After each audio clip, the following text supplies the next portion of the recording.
maka kita tidak bisa mendapat. Jadi ini rahasia, kita katakan ini rahasia saya. Saya menjadi orang benar.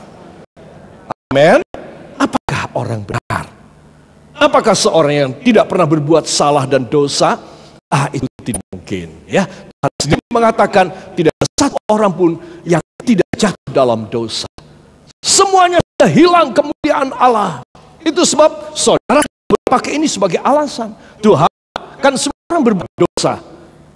Itu sebab saya juga mau berbuat dosa. Itu tidak benar. Ya, tapi kita harus keluar dari dosa kita menjadi orang benar. Katakan, saya harus keluar dari dosa saya dan menjadi orang benar. Amin.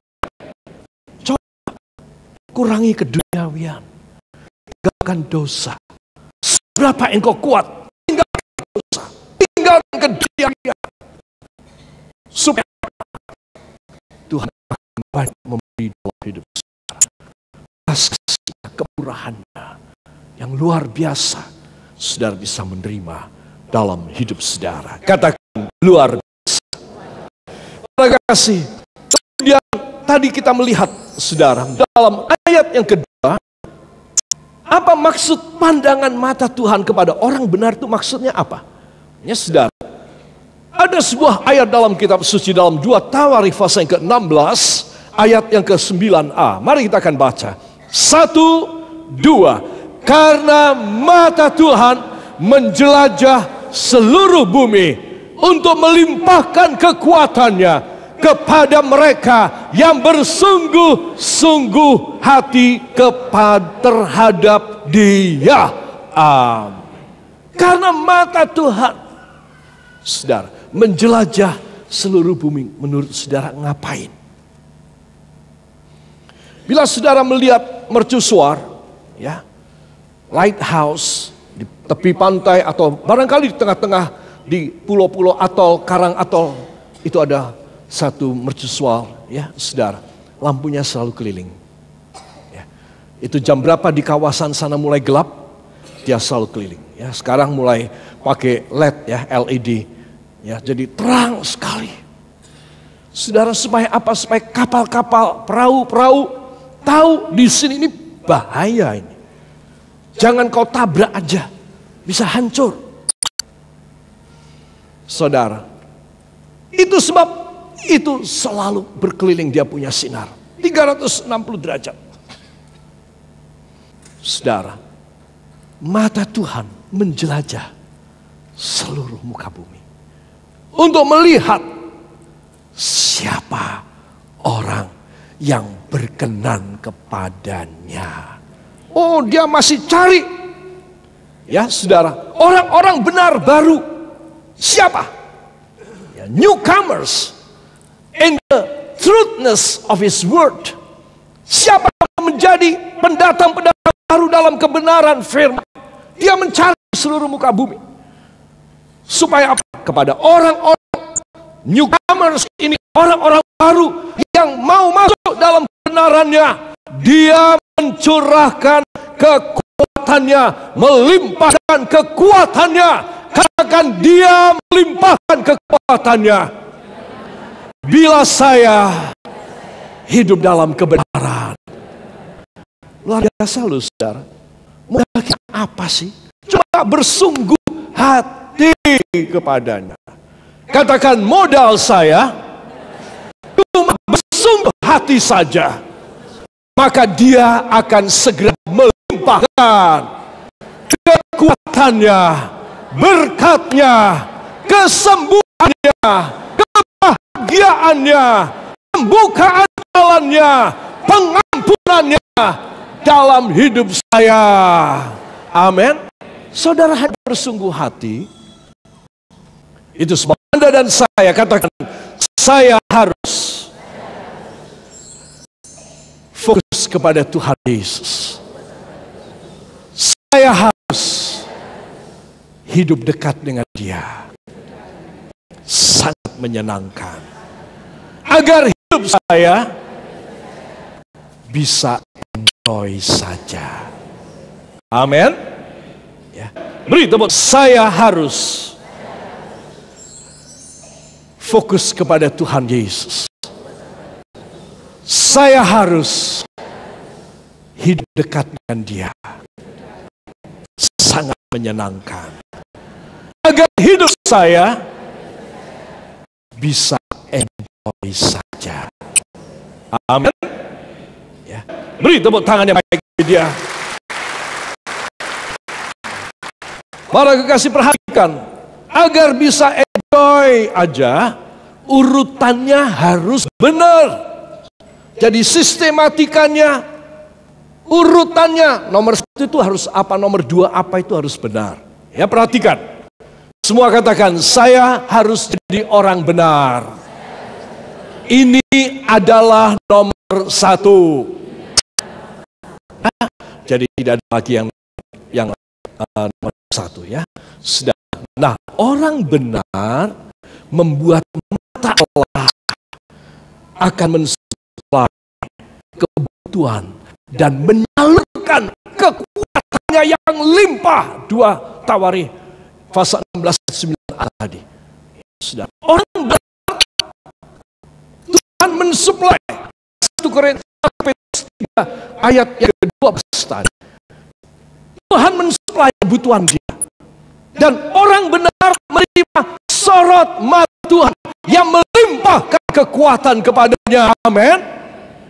Tawarikh 16 ayat yang ke-9a tadi. Jadi saudara harus pegang perjanjian Allah. Oh Tuhan, hamba bisa menarik hatimu untuk engkau melihat kepada hamba.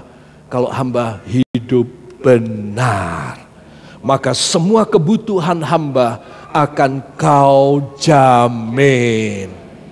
Amin, saudara. Begitu banyak orang susah, saudara. Boleh dibilang 90% dari rakyat kita itu hidup susah. 90%, itu tidak main-main. Itu sebab saya dan Anda kita harus mempunyai satu cara ilahi. Katakan cara ilahi. Untuk mengentengkan hidup saya.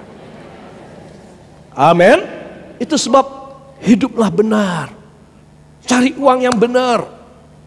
Tidak usah memalsu, manipulasi. Tidak usah korupsi. Saudara, hidup benar. Dalam rumah tangga, di dalam bisnis pekerjaan, di dalam karir saudara, tanggung jawab saudara, lurus saja. Saudara, kalau saudara hidup dalam kebenaran, maka mata Tuhan. Katakan, maka mata Tuhan akan menyalurkan kebutuhan saya. Maka mata Tuhan akan melimpahkan kekuatan kepada saya. Dalam nama Yesus terjadi pada saya. Yang percaya beri tepuk tangan yang baik bagi dia. Haleluya. Ya, jadi itu urutan pertama, harus orang benar. Saudara, engkau harus sadar Tuhan mau memberi yang istimewa dengan cara ilahi. Amin. Saudara harus tahu, saudara harus sadar cara ilahi bagaimana? Mata Tuhan. Katakan mata Tuhan dan telinga Tuhan. Amin. Jadi saudara dan saya harus sadar, kalau saudara bisa memilikinya, maka hal yang kedua ini adalah mudah sekali. Apakah dia? Siapakah orang yang akan ditinggikan martabatnya? Adalah orang yang hidup benar. Sebentar kita membuka dalam Nehemia pasal 5 dari Alkitab, saudara, tolong dibuka sebagai bagian penutup. Nehemia pasal 5 ayat yang ke-14 dan ayat yang ke-15. Sejak aku diangkat sebagai bupati di tanah Yehuda, yakni dari tahun 20 sampai tahun ke-32 pemerintahan Artasasta. Jadi 12 tahun lamanya aku dan saudara-saudaraku tidak pernah mengambil bagian yang menjadi hak bupati. Ya. Ayat 15 kalimat terakhir. Tetapi aku tidak berbuat demikian karena takut akan Allah. Amin. Dan saudara-saudaraku tidak pernah mengambil pembagian yang menjadi hak bupati. Ya. Ayat 15 kalimat terakhir. Tetapi aku tidak berbuat demikian karena takut akan Allah. Amin. Saudara, Nehemia satu profil, satu contoh yang baik. Bahwa dia diangkat menjadi bupati. 12 tahun. Dia dipercaya menjadi bupati. Dia selama itu tidak pernah mengambil uang gaji, fasilitas, bonus, tunjangan kemahalan dari pemerintah dia. Malah dia mengorbankan untuk rakyat. Coba. Saudara berkata, wah ya cuma satu ini pastor dunia. Tidak. Cukup banyak orang yang mau berbagi. Apa? Karena ini orang-orang yang hidup benar dan takut kepada Tuhan. Sehingga Tuhan memberkati apapun yang ada dalam tangannya. Diberkati luar biasa. Saudara.